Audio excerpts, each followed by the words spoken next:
ખ્રિસ્તમાં વાલા ભાઈઓ અને બહેનો, આજે આપણે 24મો ચમત્કાર જોવા જઈ રહ્યા છીએ, જ્યાં પ્રભુ ઈસુ ખ્રિસ્ત 4000 લોકોને જમાડે છે. જે વાત આપણને માર્કની લખેલી સુવાર્તા એનો 8મો અધ્યાય 1 થી 9 વચનમાં જોવા મળે છે. સાથે માથીની લખેલી સુવાર્તા 15મો અધ્યાય 32 થી 39 વચનમાં એ વાત આપણને જોવા મળે છે. મિત્રો, હજી પણ પ્રભુ ઈસુ ખ્રિસ્ત અહીં બિન યહૂદી દેશમાં છે. તેઓ તેમના શિષ્યોને સત્ય શીખવવાનો પ્રયાસ કરી રહ્યા છે કે દુનિયામાં કોઈ પણ વ્યક્તિ એ સુવાર્તાના સંદેશથી એ દૂર નથી. દરેકને સુવાર્તા આપવી એ જરૂરી છે. ધાર્મિક યહૂદીઓ તરીકે શિષ્યોને બિન યહૂદીઓને દૂર રાખવા માટે શીખવવામાં આવ્યું હતું. તેમને શીખવવામાં આવ્યું હતું કે તેઓએ એવી કોઈ પણ વ્યક્તિ સાથે સંપર્ક રાખવો જોઈએ નહીં કે જે યહૂદી ન હોય. એટલે યહૂદી સિવાય કોઈ પણ વ્યક્તિ સાથે સંબંધ અથવા તો સંપર્ક રાખવો નથી. પરંતુ પ્રભુ ઈસુ ખ્રિસ્ત ઈચ્છતા હતા કે તેમના શિષ્યો આ વાતને સમજે કે પોતાના લોકોને તો બચાવવા દુનિયામાં આવ્યા છે, પણ સાથે પ્રભુ ઈસુ ખ્રિસ્ત દુનિયાની દરેક વ્યક્તિ માટે એ આવેલા છે. એ વાત જાણવું એ બહુ અગત્યનું છે. અને આ સત્ય શીખવવા માટે સુધી એ સત્ય પહોંચે માટે પ્રભુ ઈસુ ખ્રિસ્ત અહીંયા બિન યહૂદી વિસ્તારમાં એ લોકોને લઈ જાય છે. એ પહેલાં તો આપણે જાણીએ છીએ, ચમત્કારો જોઈ ગયા કે એ કનાની સ્ત્રીની દીકરીને એ સાજી કરે છે. બીજું કે તેમણે એક બહેરા અને બોબડા માણસને પણ સાજો કર્યો. જેમ જેમ તે ચમત્કાર અહીંયા પૂરા થઈ રહ્યા છે અને પ્રભુ ઈસુ ખ્રિસ્ત લોકોને એ શીખવવાનું એ શરૂ કરે છે. જ્યારે મિત્રો આ ફકરો આપણે વાંચીએ છીએ ત્યારે પ્રભુ ઈસુ 3 દિવસથી આ ટોળાને અથવા લોકોને એ શીખવી રહ્યા છે, જે બીજી કલમમાં લખેલું છે. જ્યારે તેમણે શીખવવાનું કે છે બંધ કર્યું અને ટોળાનો વિદાય થવાનો સમય આવ્યો, તો પ્રભુ ઈસુ ખ્રિસ્ત અહીંયા એક હકીકતને સ્વીકારે છે કે લોકો પાસે ખોરાક નથી અને તેમને ભૂખ્યા વિદાય કરવા એ યોગ્ય પણ નથી. અને જો લોકો ભૂખ્યા કે છે વિદાય કરવામાં આવે તો પોતાના ઘેર જતા એ માર્ગમાં એ બેહોશ થઈ જાય, નિર્ગત થઈ જાય. એ પ્રભુ એ કહી રહ્યા છે. તેથી પ્રભુ ઈસુએ તેમના સેવા કાર્યમાં અગાઉ જે કર્યું હતું તે જ કરે છે. માર્ક 6:34 થી 44માં આપણે જોઈ ગયા કે પ્રભુ ઈસુ ખ્રિસ્ત 5000 લોકોને જમાડે છે. મિત્રો, આ ચમત્કારમાં 4000 અને અગાઉના એટલે માર્ક 6:34-44 પ્રમાણે 5000 લોકોને જમાડે છે, જેમાં કેટલીક સમાનતાઓ પણ જોડાયેલી છે. 4000ને જમાડવા અને 5000ને જમાડવા એમાં સમાનતા જોવા મળે છે. પહેલું કે બંને ચમત્કારમાં એ વિશાળ ભીડ અથવા મોટું ટોળું છે. બંને ચમત્કારોમાં એવી જગ્યાએ જ્યાં કોઈ ખોરાક જ ઉપલબ્ધ નથી, એટલે એવી ઉજ્જડ જગ્યાએ એ લોકો છે. બંને ચમત્કારમાં પ્રભુ ઈસુ ખ્રિસ્ત લોકોને ખવડાવવા માટે એ થોડી માત્રાનો ખોરાકનો ઉપયોગ કરે છે. બંને ચમત્કારમાં એ થોડી રોટલી અને માછલીનો ઉપયોગ કરે છે. બંને ચમત્કારમાં પ્રભુ ઈસુએ એ શિષ્યોનો સમાવેશ કર્યો, એ કાર્યમાં સામેલ કર્યા. બંને ચમત્કારોમાં શિષ્યોએ જરૂરિયાત પૂરી કરવાની પ્રભુની જે ક્ષમતા છે અથવા એમની પાસે સામર્થ્ય છે એના પર એ શંકા કરી હતી. આ બંને ચમત્કારોમાં પ્રભુ ઈસુ ખ્રિસ્ત પ્રશ્ન પૂછે છે કે તમારી પાસે કેટલી રોટલી છે. આ બંને ચમત્કારોમાં પ્રભુ ઈસુ તેમની પાસે જે હતું તે એમના હાથોમાં લીધું, ઈશ્વરનો આભાર માન્યો અને તોડીને લોકોને વહેંચ્યું. અને બંને ચમત્કારોમાં આપણે જોઈએ છે કે પ્રભુ ઈસુ ખ્રિસ્તના હાથમાં રોટલી અને માછલી એ અનેક ગણી વધી ગઈ. નજીવું હતું, અસંખ્ય લોકોને એમણે જમાડ્યા. બંને ચમત્કારોમાં આપણે જોઈએ છે કે ભીડ સંપૂર્ણપણે સંતુષ્ટપણે એ જમી રહી. અને બંને ચમત્કારોમાં આપણે સામ્યતા જોઈએ છે કે ઘણો ખોરાક બચ્યો હતો. આ બધી સામ્યતા આપણને જોવા મળે છે. પણ આ સામ્યતા હોવા છતાંય આ ચમત્કાર 4000ને જમાડવાનો એ પહેલા ચમત્કાર એટલે કે 5000ને જમાડવાના ચમત્કાર વચ્ચે તફાવત આપણને જોવા મળે છે. પહેલામાં સંખ્યા 5000, જ્યારે આમાં 4000. પહેલામાં 5 રોટલી, જ્યારે આમાં 7 રોટલી. પહેલામાં 12 ટોપલી વધી, આમાં 7 ટોપલી વધી. પહેલા ચમત્કારમાં 1 દિવસ શિક્ષણ પછી થયો, જ્યારે આમાં 3 દિવસના શિક્ષણ પછી થયો. પહેલા ચમત્કારમાં પ્રભુ ઈસુ ભીડની આધ્યાત્મિક જરૂરિયાતોથી પ્રેરિત થયા હતા અથવા એ કાર્ય કર્યું માર્ક 6:34 પ્રમાણે. અને આ ચમત્કારમાં પ્રભુ ઈસુ ખ્રિસ્ત એ લોકોની શારીરિક જરૂરિયાતો મુજબ ચમત્કાર કરે છે. પહેલા ચમત્કારમાં બાહ્ય અથવા બહારના સ્ત્રોતમાંથી એ મળતા ખોરાકનો ઉપયોગ કરે છે. યોહાન 6:19 એ નાના જુવાન દીકરા પાસેથી એ ખોરાકને મેળવે છે. આ ચમત્કારમાં એવું કહેવાય છે કે એમના શિષ્યો પાસે જ પહેલેથી કંઈક હતું અને એમાંથી એમણે ચમત્કાર કર્યો. પહેલો ચમત્કાર શિષ્યોને શીખવા માટે બનાવવામાં આવ્યો હતો કે યહૂદીઓ માટે પ્રભુ ઈસુ ખ્રિસ્ત એ જીવનની રોટલી છે, જ્યારે આ ચમત્કારમાં પ્રભુ ઈસુ વિશ્વના એટલે દરેક વ્યક્તિ માટે એ જીવનની રોટલી છે. આ તફાવત જોવા મળે છે. સૌથી અગત્યનું આ ચમત્કાર પ્રભુ ઈસુને તારણહાર તરીકે પ્રગટ કરે છે કે જે આપણી કાળજી લે છે. તે આપણને શીખવે છે કે આપણા જીવનની આધ્યાત્મિક બાબતોની એ પ્રભુ કાળજી રાખે છે. એ બાબત આપણે શીખી શકીએ છીએ. સાથે તે આપણા જીવનની જે ભૌતિક જરૂરિયાતો છે એની પણ પ્રભુ કાળજી રાખે છે. અને મિત્રો, આપણે આ બાબતને સમજવાને માટે આપણે આ ચમત્કારનો અભ્યાસ કરીએ. મિત્રો, માર્ક 8માં આપણે 1 થી જો 3 કલમોનો અભ્યાસ કરીએ તો એમાં ધ મલ્ટિટ્યુડ એન્ડ ધેર નીડ, બહુ મોટું ટોળું છે અને તેમની જરૂરિયાત વિશે 1 થી 3 કલમમાં આપણે જોઈએ છે કે અતિ ઘણા લોક છે અને પ્રભુ આ લોકોને જોઈને દયા આવે છે, કારણ કે 3 દિવસથી એમની સાથે છે, શીખી રહ્યા છે અને હવે ખાવાનું નથી. જો તેઓ ઘેર જાય તો નિર્ગત થઈ જાય, કારણ કે ઘણે દૂરથી એ લોકો આવ્યા છે. અહીંયા પ્રભુ 3 દિવસથી આ લોકોની સાથે છે, લોકો એમની સાથે છે અને પ્રભુ એમને શીખવી રહ્યા છે. હવે શિક્ષણ પૂરું થાય છે અને પ્રભુ ઈસુ એમની સેવા જાણે કે શીખવવાની પૂરી કરવાની તૈયારીમાં છે. અને સાથે ખોરાક પણ લોકો પાસે રહ્યો નથી. જો મુસાફરીમાં જાય તો એમની પાસે ખાવાનું નથી, એટલે ઘણે દૂરથી આવ્યા છે અને તેઓ નિર્ગત થઈ જાય એ આપણને 3જી કલમમાં જોવા મળે છે. ટોળાની ખોરાકની જરૂરિયાત હતી, તે માનવી માટે સ્વાભાવિક છે, પરંતુ હાલ તેમની પાસે ખોરાક નથી. તેમની જરૂરિયાત પ્રમાણેનો ખોરાક અત્યારે નથી, તે ખૂટી ગયો છે. મિત્રો, ઘણી બધી વખતે હું ને તમે પણ ભૌતિક જરૂરિયાતોનો સામનો કરવો પડે છે અને બાબતોને લઈને આપણે ઘણી બધી વખતે બહુ મોટી તકલીફમાં અથવા મુશ્કેલીમાં આવી જઈએ છીએ. તેમ છતાં મિત્રો, આપણે જાણવાની જરૂર છે કે પ્રભુ ઈસુ ખ્રિસ્ત આપણી દરેક જરૂરિયાતોની એ કાળજી રાખે છે.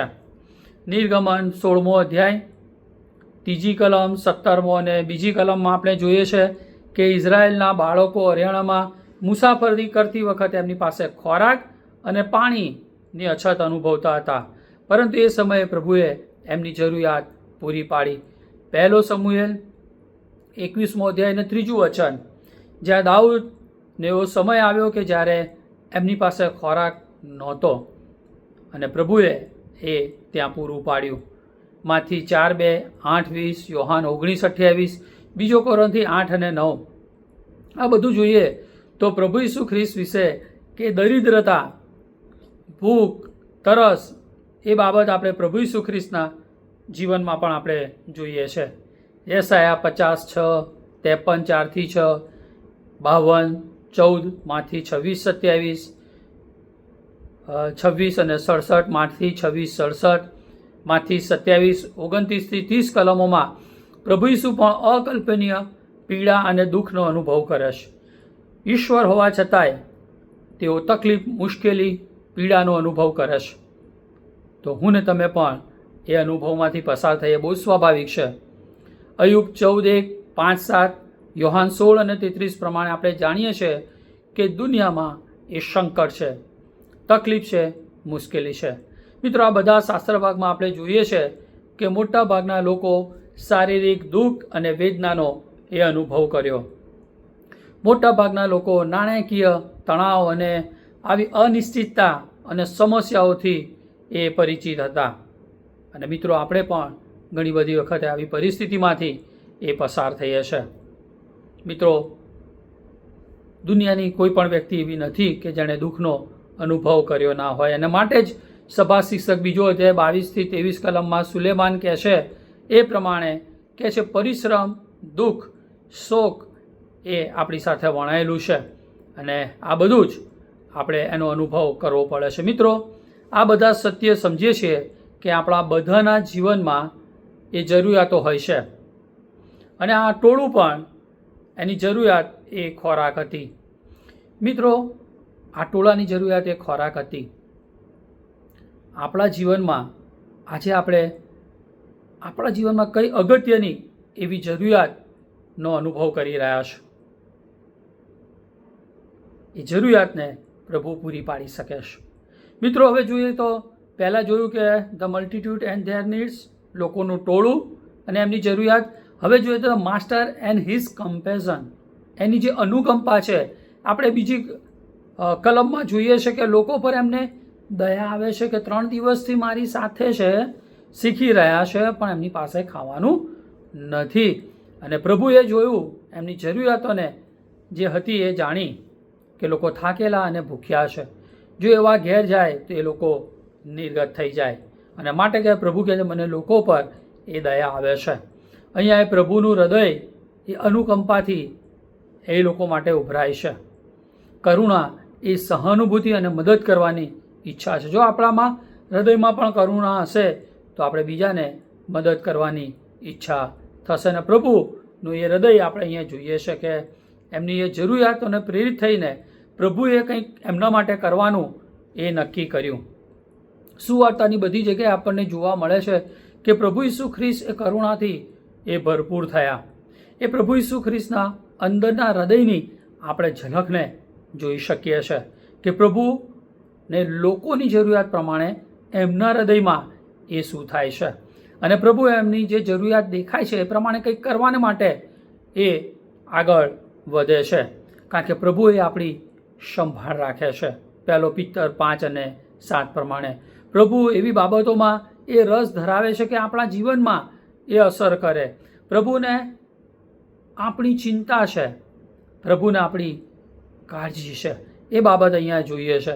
અને બાઇબલના દરેક પન્ના પર આપણે જ્યાં જ્યાં જોઈએ પ્રભુના સેવક સેવિકાઓને જ્યારે જરૂરિયાત આવી ત્યારે પ્રભુએ એમની જરૂરિયાતોને સમયની સંપૂર્ણતાએ પૂરી કરી.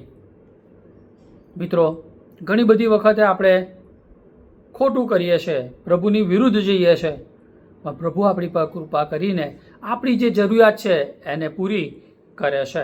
ઇઝરાયેલ પ્રજા પણ વારંવાર પાપ કર્યું, તેમ છતાંય પ્રભુએ એમને માફ કર્યા અને એમની જરૂરિયાતોને લક્ષ્યમાં લઈને બધી જ જરૂરિયાતો એ પૂરી પાડી. દુશ્મનના હાથમાંથી પણ છોડાવ્યા. અને આ બધી બાબતો આપણે જોઈએ છે કે પ્રભુ કેવી રીતે એ જરૂરિયાતોને પૂરી પાડે છે, કારણ કે પ્રભુ એ અનુકંપાથી ભરપૂર છે. હાગાય દાસીની પણ વાત આપણે જાણીએ છીએ. પ્રભુએ તેની અને તેના પુત્રની કાળજી લીધી અને તેમને આશીર્વાદિત કર્યા. એમને ભૂખે મરવા દીધા નહીં. પ્રભુએ એલિયાનો ઉપયોગ કરીને પણ એ વિધવા સ્ત્રીને પણ એના ઘરનું એણે ભરણ પોષણ કર્યું, આપણે એ જાણીએ છીએ. પ્રભુ ઈસુ ખ્રિસ્ત લાજરસ, 12 વર્ષની નાની દીકરી અને ગરીબ વિધવાના દીકરાને પણ એમણે મરણમાંથી સજીવન કર્યા. મૃત્યુ પામ્યા હતા એમને ઉઠાડ્યા કે જેથી કરીને એ દુઃખિત લોકોના હૃદયને એ સમા કરે. એ પ્રકારનો ચમત્કાર પ્રભુ ઈસુ ખ્રિસ્તે કર્યો. મિત્રો, આ સૌથી અગત્યનું. ઉપરાંત પ્રભુ નર્ક ભણી જેઓ જઈ રહ્યા છે તેઓને માટે પણ ચિંતા છે અને માટે જ તેમણે વધસ્તંભ પર પોતાનો પ્રાણ આપ્યો. યોહાન 3 અને 16 પ્રમાણે એ એમની અનુકંપા, એ એમનો એક્સ્ટ્રીમ કહેવાય ને પ્રેમ આપણે જોઈએ છે કે જેથી જે કોઈ એના પર વિશ્વાસ કરે એનો નાશ ના થાય પણ એ તારણ પામે. માટે પ્રભુની એ ઉત્તમ સેવાને આપણે અહીંયા જોઈ શકીએ છીએ. અને પ્રભુએ એ રીતે મારા તમારા માટે અદ્ભુત અને અજાયબ જેવું કામ કર્યું. પ્રભુ આપણી દરેક પરિસ્થિતિને જાણે છે. અયુબ 23:10 પ્રમાણે આપણી એક ચાલ ચલગતને એ જાણે છે. પ્રભુ આપણી જે જરૂરિયાતો છે એ પ્રમાણે આપણા જીવનમાં કામ કરવા માગે છે. માટે જ માથી 11:28 કહ્યું કે ઓ વૈતૃ કરનાર તથા ભારથી લદાયેલા તમે સર્વ મારી પાસે આવો ને હું તમને વિસામો આપીશ. પ્રભુ નથી ઈચ્છતા કે આપણે તકલીફમાં મુશ્કેલીમાં રહીએ, આપણે આપણા પોતાના બોજા ઊંચકીએ. પ્રભુ કહે છે ભારે જુસરી મારી પર નાખો. પ્રભુ આપણો બોજને, આપણી ચિંતાઓને એ હળવી કરવા માંગે છે, પોતા પર લેવા માંગે છે, આપણી જરૂરિયાતને એ પૂરી કરવા માંગે છે. કારણ કે પ્રભુ ગીતશાસ્ત્ર 46:1 પ્રમાણે એ આપણો આશ્રય, આપણું સામર્થ્ય છે અને સંકટ વિપરીત સમયે એ હાજરા હજુર મદદગાર છે. પ્રશ્ન એ છે કે શું આપણે એમની પાસે જવા તૈયાર છે? પહેલું જોયું મલ્ટિટ્યૂડ, મોટું ટોળું અને એમની જરૂરિયાત. અહીંયા જોયું માસ્ટર અને એમની કમ્પેશન એટલે કે એમની દયા અને કરુણા. અને ત્રીજું જોઈએ the miracle and its lesson, એ જે ચમત્કાર છે એમાંથી આપણને શું બોધપાઠ જોવા મળે છે એ આપણે જોવા માંગીએ છીએ.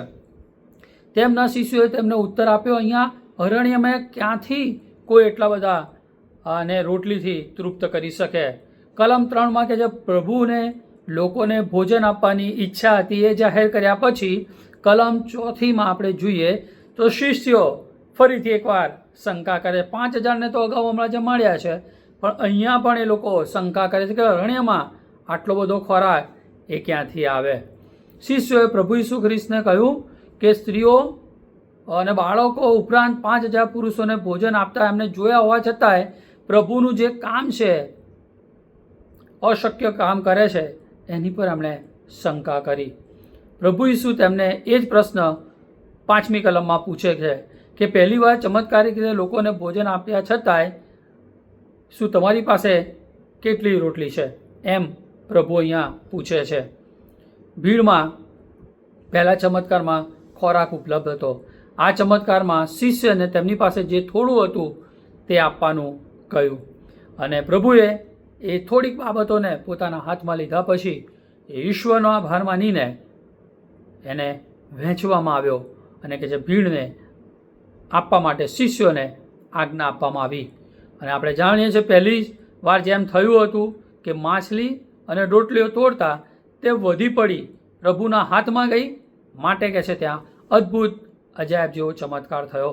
8મી કલમમાં ભોજન પૂરું થયું, બધા ધરાઈ રહ્યા, ભૂખ્યા હતા, પણ પ્રભુએ એમની જરૂરિયાત જાણીને જરૂરિયાત પૂરી કરીને એ ધરાયા ઉપરાંત એ શિષ્યો પાસે બચેલો ખોરાક ભેગો કરવાને કીધું. પહેલાં ચમત્કારમાં 12 ટોપલી ભરાઈ, જ્યારે અત્યારે 7 ટોપલી ભરવામાં આવી. અને બહુ અગત્યનું છે કે અહીંયા જે નાની ટોપલી 7 ટોપલીની વાત કરી છે, પણ કે એક વ્યક્તિ માટે પૂરતી માત્રામાં સમાઈ શકે એવું હતું પહેલાં ચમત્કારમાં. જ્યારે આ ટોપલી શબ્દ જ્યારે વાપરવામાં આવે છે, એક માણસ એમાં બેસી શકે અથવા સમાઈ શકે એ ટોપલીનો ઉલ્લેખ કરવામાં આવ્યો છે. માટે કહે છે 7 ટોપલી એ વધી, એટલે તમે વિચાર કરો કે કેટલો બધો ખોરાક વધી ગયો. આ જે ટોપલીની વાત છે અહીંયા 4000ના ચમત્કારમાં, એ પ્રેરિતોના કૃત્ય 9મો અધ્યાય અને 26મી કલમમાં જ્યારે પાઉલને બચાવવામાં આવે છે અને કહે છે એ યરૂશલેમ શહેરની બહાર એ દિવાલોથી નીચે ઉતારવામાં જે ટોપલીનો ઉપયોગ કરવામાં આવ્યો હતો ને, એવી ટોપલી, અને એ ખોરાક વધ્યો કે 7 ટોપલી વધીને કદાચ દરેકમાં 100 પાઉન્ડ હોઈ શકે ખોરાક. એની આ વાત છે. એક અંદાજિત મુજબ એવું કહેવામાં આવે છે. એટલે આવું તારણ કાઢવામાં આવે છે. અને પ્રભુ આપણે જોઈએ છે કે એ દરેક જગ્યાએ ચમત્કાર કરી શકે છે. જ્યારે પ્રભુ ઈસુ ખ્રિસ્તે કહે છે 5000 લોકોને ભોજન આપ્યું, માર્ક 6:35-44, ત્યારે ભીડ કે જે યહૂદીઓની હતી. જ્યારે આ ચમત્કારમાં આપણે જોઈએ તો મોટા ભાગે બિન યહૂદી લોકો હતા. પ્રભુ ઈચ્છે છે કે તેમના શિષ્યોને ખબર પડે કે તે દરેકને માટે પ્રભુ છે, દરેક રાજ્યને માટે, દરેક દેશ, કુળ, ભાષા, દરેક વર્ગના લોકો માટે પ્રભુ ઈસુ ખ્રિસ્ત આ પૃથ્વી પર આવ્યા છે. દરેકને માટે ઉદ્ધાર લઈને પ્રભુ ઈસુ ખ્રિસ્ત આવ્યા. જે કોઈ એમના પર વિશ્વાસ કરે એ તારણ પામે માટે પ્રભુ એ આવ્યા છે. માટે પર્વત જેટલો ઊંચો અને વિશાળ છે, ખીણ જેટલી ઊંડી છે, પ્રભુ એ ચમત્કાર કરવાને માટે સક્ષમ છે. જો આપણી સમસ્યા એ પર્વત જેટલી ઊંચી અને વિશાળ હશે, ખીણ જેટલી ઊંડી હશે, પણ પ્રભુ એમાંથી આપણને કાઢવાને માટે એ સમર્થ છે. પ્રભુ આપણને બચાવવાને માટે એ સમર્થ છે. પ્રભુ ઈસુ ખ્રિસ્ત તોફાનમાં પણ એ મને તમને બચાવી શકે છે. પ્રભુ એમની ઈચ્છા પ્રમાણે કરવાને માટે એ ફ્રી છે અને એ કરી શકે છે. પ્રભુના માટે કશું અશક્ય નથી. અને પ્રભુની સ્તુતિ કરીએ કે હું ને તમે એવા પ્રભુ પર વિશ્વાસ કરીએ છીએ. એવા આપણા પ્રભુ છે, એના આપણે બાળકો છે. માટે આપણી દરેક સમસ્યાઓને આપણે પ્રભુના હાથમાં મૂકવાની જરૂર છે. એક વસ્તુ કે આપણે શંકા કરવાની નથી. જો આપણે શંકા કરીએ છીએ, પ્રભુની પાસે જઈએ અને પ્રભુને કહીએ કે પ્રભુ મારા અવિશ્વાસ માટે મને મદદ કરો અને મને આ પરિસ્થિતિમાંથી છોડાવો. મિત્રો, પ્રભુ પાસે અથવા પ્રભુના હાથમાં એવી કોઈ પરિસ્થિતિ નથી કે જે ઉકેલી ના શકે, કારણ કે પ્રભુ એ દરેક પરિસ્થિતિની ઉપર છે, કારણ કે આપણા પ્રભુ છે. પ્રભુના હાથમાં આપણે સોંપીએ, આપણી જરૂરિયાતોને પ્રભુના હાથમાં સોંપીએ, કારણ કે પ્રભુના હાથમાં આપણે જે સોંપીએ છીએ એ અનેક ગણો આશીર્વાદ થાય છે. એ જુવાન દીકરાએ પોતાની રોટલી અને માછલી પ્રભુના હાથમાં સોંપી અને કદાચ એણે એકલો ખોરાક ખાઈ લીધો તો એકલો તૃપ્ત થાત, પણ જ્યારે એ પ્રભુના હાથમાં સોંપી તો અસંખ્ય લોકો, આખું મોટું વિશાળ ટોળું જે ભૂખ્યું હતું એની ભૂખને એ સંતોષાઈ. માટે મિત્રો, આપણે આપણું જીવન પણ પ્રભુના હાથમાં સોંપીએ કે જેથી પ્રભુ એ જીવનને લે, એ હૃદયને તોડે, એ હૃદયને સમારે પોતે. ઈશ્વર એની અનુકંપાથી આપણને ભરે કે જેથી આપણો જીવન પણ એ બીજાઓને માટે અનુકંપા, દયા ઉત્પન્ન થાય અને નાશમાં જતા લોકોને માટે આપણે ઉપયોગી બની શકીએ. અને પ્રભુ એમ આપણા જીવનને ઉપયોગી બનાવવા માંગે છે. મિત્રો, આજના ચમત્કારમાં તમે શું જોઈ રહ્યા છો? શું તમે કોઈ અશક્ય પરિસ્થિતિ તરફ જોઈ રહ્યા છો અને વિચારી રહ્યા છો કે તેનું પરિણામ શું આવશે મારા જીવનમાં? શું તમે ખ્રિસ્તથી દૂર છો? તમને તારણહારની જરૂર છે? શું તમારા જીવનમાં એ પર્વતો જેવી ઊંચી અને વિશાળ, ખીણની જેવી ઊંડી સમસ્યાઓનો અનુભવ કરી રહ્યા છો? શું તમારું હૃદય એ બે બોજાઓ હેઠળ છે? મિત્રો, આ ચમત્કાર મને તમને શીખવે, પરિસ્થિતિ ગમે તે હોય પણ આપણે આપણી જાતને પ્રભુના હાથોમાં સોંપીએ, કારણ કે પ્રભુ આપણી કાળજી લેનાર છે. મિત્રો, આજનો ચમત્કાર જે મને આજે શીખવે છે, મિત્રો આપણને જે શીખવી જાય છે કે પ્રભુ ઈસુ ખ્રિસ્ત એ માનવીની જરૂરિયાતને સમજે છે. એટલે તમારા જીવનમાં ગમે તેવી પરિસ્થિતિ હોય, તમે એવું ના માનતા કે પ્રભુ મને સમજતા નથી, પ્રભુએ મને મૂકી દીધો છે કે મૂકી દીધી છે. પણ પ્રભુ તમારી જરૂરિયાતને સમજે છે, કારણ કે પ્રભુએ પણ આપણી જેમ એ દુઃખોનો સામનો કર્યો હતો અને પ્રભુ આપણી પર દયા કરે છે. માટે આ પરિસ્થિતિમાં જે આપણે કરવાનું છે, પ્રાર્થના કરવાની છે. આપણી ચિંતા અને ભારને પ્રભુના હાથમાં મૂકવાની જરૂર છે. બીજું કે નાનું જો ઈશ્વરના હાથમાં મૂકીશું ને તો એ વિશાળ અને મોટું બનશે. બરાબર? આ ઓછી રોટલી અને માછલી લોકોને માટે આશીર્વાદનું કારણ બન્યું અને એમાંથી પણ વધ્યું. એમ પ્રભુ, આપણે એમ લાગે કે મારા જીવનથી શું થશે, પણ જો એ ઈશ્વરના હાથમાં મૂકીશું તે ઘણા બધાને માટે આશીર્વાદનું કારણ બનશે. એમ આ ચમત્કાર એ મને તમને શીખવે છે. એટલે મિત્રો, તમારી એક જીવન પણ ઘણા બધા જીવનના માટે આશીર્વાદનું મોટું કારણ બની શકે છે. અહીંયા વિશ્વાસ એ તર્ક કરતાં મોટો છે. બરાબર? એટલે વિશ્વાસ કરવો એ અગત્યનું છે, કારણ કે વિશ્વાસ એ અશક્યને શક્યતામાં પરિણમે છે. અને પ્રભુનું એ કામ છે, એમની ઈચ્છા અને યોજના પ્રમાણે એ પ્રભુ કામ કરશે. અહીંયા એ પણ આપણે જોયું કે ઈશ્વર આપણી જરૂરિયાત છે એટલું ને પણ ભરપૂરીપણે આપે છે. યોહાન 10:10 પ્રમાણે એ ભરપૂર જીવન આપવાને માટે આવ્યા હતા. અહીંયા તમે જુઓ છો કે બહુ સામાન્ય હતું, લોકો એટલી મોટી સંખ્યામાં જમ્યા, તેમ છતાંય ઘણી બધી ટોપલીઓ એ વધી. એટલે પ્રભુ એ આશીર્વાદનો સ્ત્રોત છે, એના પર આપણે વિશ્વાસ કરીએ, પ્રભુનો આભાર માનીએ કે આવા મહાન પ્રભુ એ બન્યા છે. પ્રભુ આપણા જીવનને પણ તોડીને ઘણા માટે આશીર્વાદનું મોટું કારણ બની શકે છે. માટે આપણે વિશ્વાસ સાથે આપણા જીવનને પ્રભુના હાથમાં સોંપીએ. અને છેલ્લે સેવા પહેલાં પ્રભુએ પણ આભાર માન્યો અને પછી આશીર્વાદ માંગ્યો અને લોકોને માટે આશીર્વાદનું કારણ બન્યા. માટે પ્રભુએ આપણા જીવનમાં જે કંઈ આપ્યું છે એના માટે આભાર માનીએ. જે નથી આપ્યું એના માટે કચકચ કર્યા કરતાં જે આપ્યું છે એ માટે ઈશ્વરનો આભાર માનીએ, એ પ્રભુના હાથમાં સોંપીએ. પ્રભુને કહીએ કે મારા માટે તો બરાબર છે, પણ બીજાઓના માટે પણ આશીર્વાદનું કારણ બનાવો. પ્રભુ આ ચમત્કાર સમજવાને માટે આપણી સહાયને મદદ કરે. પ્રભુ આપણું જીવન એ હાથમાં લે અને બીજાઓના માટે આશીર્વાદનું મોટું કારણ બને એવું આપણે કરે. જેમ પ્રભુ અનુકંપાથી ભરપૂર હતા અને લોકોને જોઈને દયા આવી અને એમને મદદ કરી, એમ પ્રભુ આપણા જીવનને પણ એ અનુકંપાથી ભરે કે જેથી લોકોની જરૂરિયાત જાણીને આપણે તેઓની પણ સેવા કરી શકીએ અને સરવાળે છેલ્લે પ્રભુનો મહિમા કરીએ. પ્રભુ આ વચન સમજવાને માટે આપણા બધાની મદદ કરે. આમેન.